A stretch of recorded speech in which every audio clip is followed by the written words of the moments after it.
Tiga pemain abroad diduga sudah mendarat di Bali. Apakah jadi sinyal bakal bergabung dengan pemusatan latihan timnas Indonesia? Kabar tersebut diketahui dari story akun Instagram Marcelino Ferdinand. Ya, Marcelino Ferdinand sudah di Bali terlebih dahulu sejak Jumat 9 Mei 2025 setelah menyelesaikan musim bersama Oxford United. Ada sekitar 5 pemain yang berfoto dalam unggahan tersebut.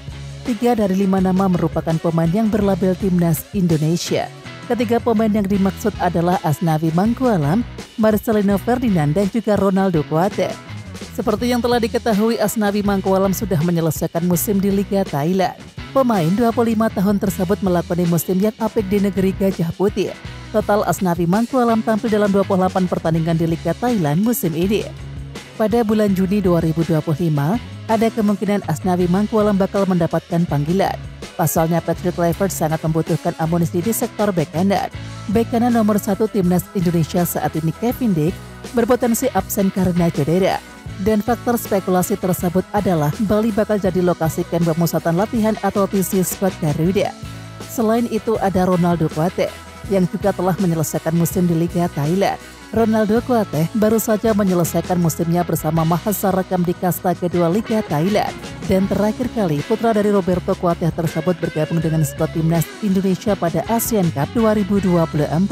Sayangnya dirinya gagal membawa Indonesia lolos dari fase grup. Pada bulan Juni 2025, skuad Garuda bakal menghadapi China dan juga Jepang. Sebelum menghadapi keduanya, mereka bakal melakukan TC di Bali mulai 26 Mei 2025.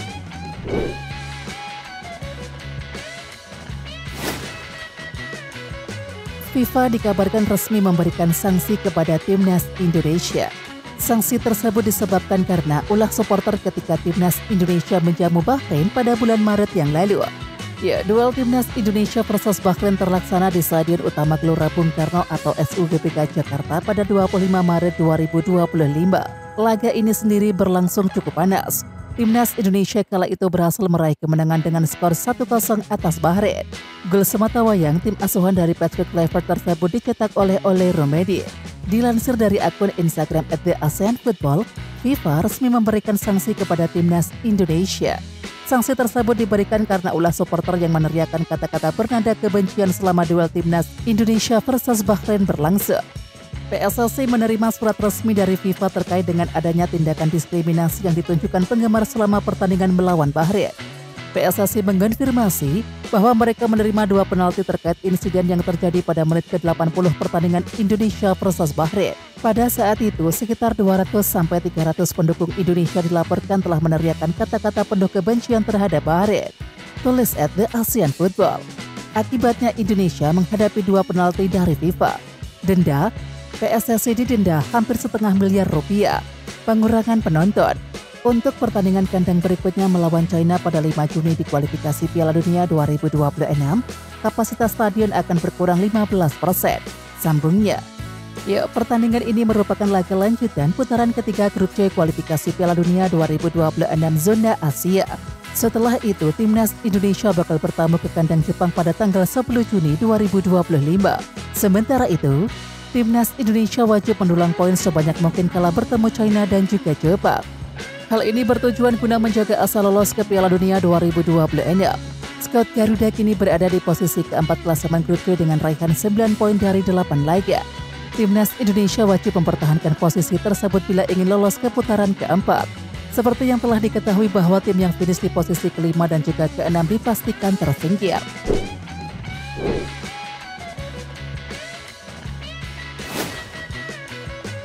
Anggota Exco PSSI Arya Sinulinga memastikan bahwa timnas Indonesia mendapatkan sanksi dari FIFA. Arya menjelaskan bahwa FIFA memberikan sanksi kepada timnas Indonesia dikarenakan ulah sebagian supporter. Tepatnya, yakni saat oknum supporter meneriakkan kata-kata bernada xenofobia. Ya, xenofobia sendiri merupakan ketakutan atau ketidaksukaan terhadap orang asing atau pendatang. FIFA menyatakan bahwa supporter tuan rumah Indonesia itu paling aktif di tribun utara dan selatan, kata Arya. Insiden terjadi di sektor 19 disebabkan oleh supporter Indonesia pada menit ke-80 sekitar hampir 200 pendukung tim tuan rumah meneriakkan slogan xenofobia kepada Bahrain. Dengan menutup sekitar 15% dari kursi yang tersedia dan ini terutama di tribun di belakang gawang. artinya di utara dan selatan. Kita harus memberikan rencana tempat duduk kepada FIFA 10 hari sebelum pertandingan. Tetapi, FIFA juga memberikan ruang untuk alternatif. Boleh saja 15% itu diberikan tetapi kepada komunitas anti-diskriminasi atau komunitas khusus seperti keluarga, mungkin pelajar atau perempuan, dan mereka harus memasang spanduk anti-diskriminasi, ucap Arya Sinulinga. Terakhir, Arya Sinulinga mengakui bahwa pihaknya berniat untuk memberikan edukasi kepada para supporter.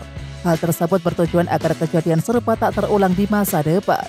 Jadi FIFA juga meminta kepada PSSI untuk membuat rencana komprehensif melawan diskriminasi di sepak bola Indonesia. Ini adalah hal berat yang kita terima karena FIFA itu memiliki prinsip kesetaraan, kemanusiaan, saling menghargai, dan saling menghormati. Jadi kita tidak boleh ada ujaran kebencian, rasisme, xenofobia, dan lainnya. Ini pembelajaran bagi kita semua. Jelas merugikan kita semua, tetapi kita harus tanggung bersama-sama. Jadi kedepannya kita harus mulai melakukan langkah-langkah literasi dan pendidikan kepada supporter untuk tidak melakukan hal-hal yang terkait diskriminasi, ucap Arya Sinulinga.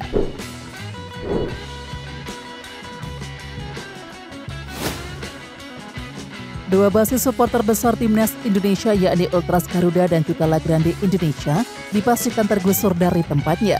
Sebelumnya FIFA memberikan hukuman karena terjadi ujaran kebencian kepada Bahrain saat kedua tim bertemu di Stadion Utama Gelora Bung Karno, Jakarta. FIFA secara tegas mengutuk aksi tersebut dan memberikan hukuman berat yakni pengurangan kapasitas supporter dan denda hampir setengah miliar. Tentunya ini jadi kerugian besar karena Indonesia akan melawan China di kandang pada lanjutan putaran ketiga kualifikasi Piala Dunia 2026 zona Asia. Anggota Exco PSSI Arya Sinulinga menjelaskan bahwa supporter timnas harus bisa menahan diri. Pasalnya FIFA memiliki hak untuk memberikan hukuman dan selalu melakukan pengawasan, terutama terkait aksi-aksi yang merugikan tim lawan, dan ini tentu jadi perhatian bersama. Saat melawan Bahrain, Tribun Utara dan juga Selatan diduga jadi sektor yang melakukan pelanggaran. Stop rasisme, diskriminasi, xenofobia, dan hate speech di sepak bola. Kita bakal tidak bisa mendukung sepenuhnya timnas di utara dan selatan di belakang gawang karena ujaran kebencian, tulis Arya Sinulinga di Instagram pribadinya. Selanjutnya, dua tribun tersebut berpotensi akan steril dari dua basis besar supporter Indonesia. Artinya Ultras Garuda dan juga La Grande Indonesia berpotensi untuk terusir dari tempatnya. Dan ini tentu jadi pukulan tersendiri karena mereka adalah supporter fanatik skuad Garuda terutama saat laga kandang. Artinya Ultras Garuda dan La Grande Indonesia tidak bisa menempati tribunnya. Betapa ruginya kita karena perbuatan kita sendiri, tutup Arya Sinulinga. Ya, FIFA sebenarnya memberikan alternatif dua sektor tersebut tidak kosong. Mereka meminta PSSI untuk mendatangkan komunitas anti-diskriminasi dan memberikan spanduk himbauan agar aksi serupa tidak kembali terjadi. PSSI juga diminta untuk segera mengirimkan rencana terkait persebaran supporter paling lambat H-10 sebelum pertandingan. Duel melawan China akan digelar pada tanggal 5 Juni mendatang dan mereka harus segera bergerak cepat. Selain itu, sampai saat ini, tiket untuk pertandingan tersebut belum dijual kepada publik. Kita harus memberikan plan kepada FIFA rencana tempat duduk 10 hari sebelum pertandingan. Tapi FIFA juga memberikan ruang untuk alternatif, boleh saja 15% itu diberikan tapi kepada komunitas anti-diskriminasi atau komunitas khusus seperti keluarga, mungkin pelajar atau perempuan gitu. Mereka harus memasang spanduk anti-diskriminasi, kata Arya Sinulinga.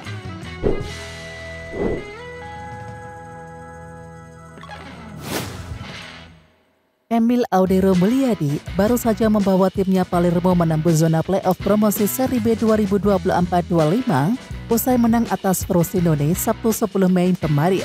Di pertandingan tersebut, kiper timnas Indonesia ini berhasil mencetak clean sheet dan juga membawa timnya menang dengan skor 2-0 atas Frosinone. Berkat kemenangan 2-0 tersebut, Palermo mengunci tiket playoff promosi ke Serie B 24-25 usai posisinya di 8 besar klasemen dipastikan tak tergusur. Keberhasilan tim yang berjuluk I Rosanero tersebut ke playoff promosi Serie B 24-25 menjadi prestasi tersendiri karena membuka kans untuk tampil di Serie A musim depan. Sayangnya, keberhasilan Palermo ini menjadi kabar buruk bagi timnas Indonesia. Pasalnya keberhasilan ini membuat Emil Audero masih akan merumput hingga akhir Mei atau awal Juni 2025. Mengingat timnas Indonesia akan bertanding melawan China pada tanggal 5 Juni 2025 mendatang, ditakutkan Emil Audero akan telat bergabung dan tak bisa tampil. Hal ini menjadi nasib buruk bagi timnas Indonesia jelang melawan China. Apalagi kiper andalannya yakni Martin Paes dipastikan absen akibat akumulasi kartu. Dengan kondisi ini, kira-kira apakah Emil Audero akan benar-benar telat bergabung dan juga bahkan tak bisa tampil untuk timnas Indonesia di laga kontra China? Ya, hingga kini Emil Audero dan juga Palermo sendiri belum mengetahui kapan jadwal playoff promosi Seri B 24-25 akan dihelat. Hal ini lantaran Seri B 24-25 belum sepenuhnya tuntas dan juga masih menyisakan satu pertandingan terakhir, yakni pekan ke-38.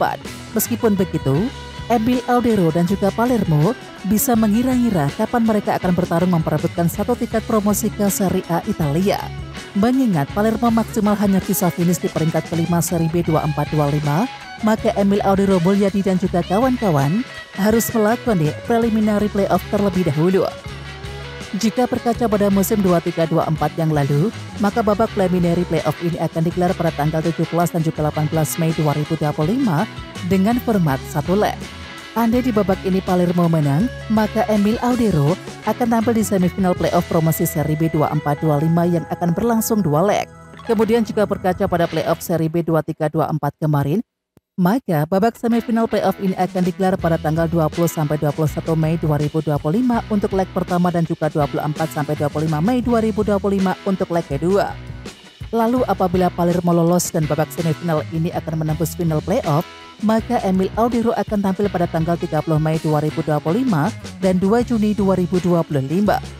Apabila melihat jadwal tersebut, maka Emil Audero Mulyadi kemungkinan baru bisa bergabung timnas Indonesia paling cepat pada tanggal 3 atau 4 Juni 2025 atau kurang dari 2 hari sebelum laga melawan China.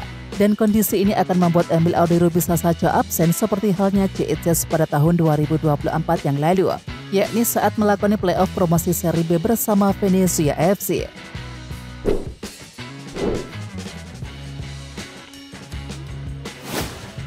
Sandy Walsh akhirnya kembali merumput bersama Yokohama F. Marinos setelah harus menepi dalam 6 pertandingan berturut-turut. Pemain yang juga membela tim nasional Indonesia ini dipercaya untuk menggantikan Thomas Deng pada menit ke-80 dalam laga menghadapi Cerezo Osaka yang berakhir dengan kekalahan 0-1 untuk timnya Minggu 11 Mei. Pertandingan tersebut menjadi penampilan pertama untuk Sandy Walsh di bawah arahan pelatih baru Patrick Kisnorbo. Kisnorbo sendiri baru menukangi Yokohama F. Marinos menggantikan Kevin Muscat sebagai bagian dari restrukturisasi manajemen tim di tengah performa buruk di awal musim. Masuknya Sandy Walsh ke lapangan menandai harapan baru bahwa ia bisa kembali menjadi bagian penting dari skuad utama. Kekalahan dari Cerezo Osaka yang merupakan mantan klub dari pemain keturunan Indonesia yakni Justin Hubner semakin memperburuk posisi Yokohama di klasemen sementara J-League 1. Hingga pekan ke-13 Yokohama F. Marinos masih tertahan di dasar klasemen dengan hanya mengoleksi 8 poin. Dengan hadirnya Patrick Kisnorbo sebagai pelatih baru, harapan muncul bahwa para pemain seperti Sandy Walsh akan mendapatkan lebih banyak kesempatan untuk bermain. Ya, Kisnorbo dikenal sebagai pelatih yang senang memberikan kepercayaan kepada pemain yang mampu menunjukkan determinasi tinggi. Dan gaya bermain Sandy Walsh cukup sesuai dengan pendekatan taktiknya. Situasi Yokohama saat ini memang cukup memprihatinkan. Tim yang pernah menjuarai J-League itu kini kesulitan menemukan konsistensi permainan, baik dalam pertahanan maupun lini serang.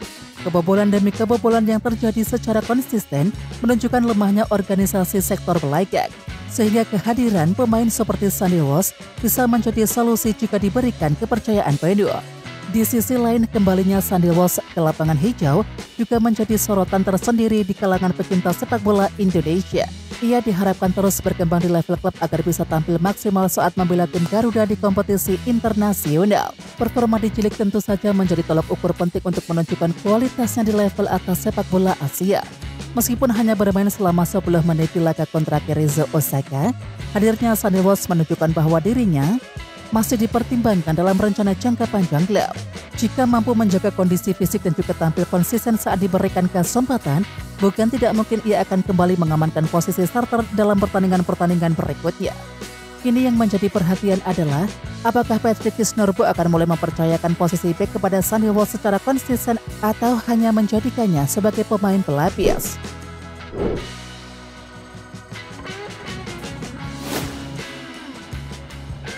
Pelatih PSS Volley Johnny Johnson dikabarkan akan meninggalkan timnya akhir musim ini. Dia telah bertugas sejak 2023 yang lalu dan memimpin 66 pertandingan dengan kontribusi 16 kali medal, 19 kali seri, dan juga 31 kali kalah. Jensen sekaligus memberikan kesempatan kepada Alien Rangers yang bermain di klub. Menariknya, setelah meninggalkan PSG Zwolle, tawaran mulai datang termasuk dari Indonesia. Saat ini dua tim yakni Persija Jakarta dan juga Bali United akan mencari pelatih baru. Persija Jakarta baru saja memecat Carlos Penda dan juga Stefano Cugura akan meninggalkan Bali United di Liga 1 musim depan. Johnny Jensen menjelaskan bahwa dia ingin mencari tantangan baru. Opsinya adalah keluar dari Belanda dan mencari tim lain dan dia sangat terbuka terkait hal ini. Beberapa tawaran sudah masuk termasuk dari Indonesia dan masih dalam pertimbangan. Ketika saya pergi ke luar negeri, saya mencari petualangan. Hal itu menarik bagi saya karena pacar saya, si kecil dan saya juga secara fisik mampu melakukannya. Siapa yang tahu bagaimana itu akan terjadi 10 tahun lagi. Bali memang sudah datang. Tetapi begitu juga sejumlah klub dari luar negeri, kata Johnny Jensen, sumber laman Football Premier. Pelatih yang berusia 50 tahun tersebut melanjutkan, beberapa tawaran sudah mulai datang. Tentunya dia akan fokus kepada Zwolle yang masih memiliki 3 pertandingan sisa di Eredivisie. Saat ini Zwolle berada di posisi ke-14 klasemen sementara dan juga berpeluang finish di posisi lebih baik. Saya sedang melakukan pembicaraan dengan sejumlah klub. Lanjutnya, Jensen menilai bahwa opsi pertama adalah tetap bertahan di Belanda. Menurutnya ini menjadi keputusan yang rasional dan bisa saja terjadi musim depan. Namun semua opsi masih bisa terjadi saat ada tawaran dari luar negeri yang menarik. Sebelumnya dia sempat menjadi juru taktik di Sava Beirut FC dan SC Heerenveen serta memiliki cukup banyak pengalaman di Eredivisie. Apa yang saya miliki di sini, di Belanda, sudah familiar dan aman. Saya juga sangat menikmati semua yang saya lakukan di sini dan pada akhir September kami akan pindah ke rumah baru di Essen. Jadi ada banyak alasan untuk tetap tinggal di Belanda. Saat ini saya masih bertahan di sana, tutupnya.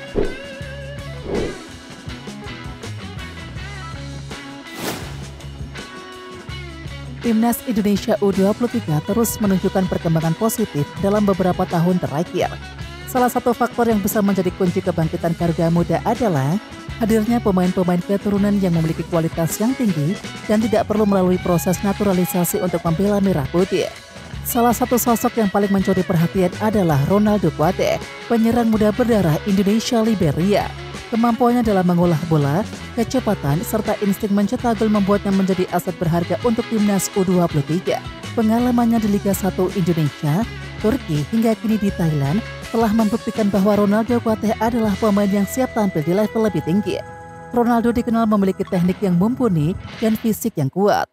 Kombinasi ini menjadikannya salah satu opsi utama di sektor serang timnas U23 Indonesia. Ketajamannya menjadi sangat penting untuk menghadapi lawan-lawan tangguh di ajang internasional. Lebih penting lagi, Ronaldo Kuate sudah berpaspor Indonesia sehingga tidak perlu dinaturalisasi untuk bisa membela Garuda Muda. Selain Ronaldo Kuate, beberapa pemain keturunan ini juga layak untuk dipertimbangkan Gerald Vandenberg.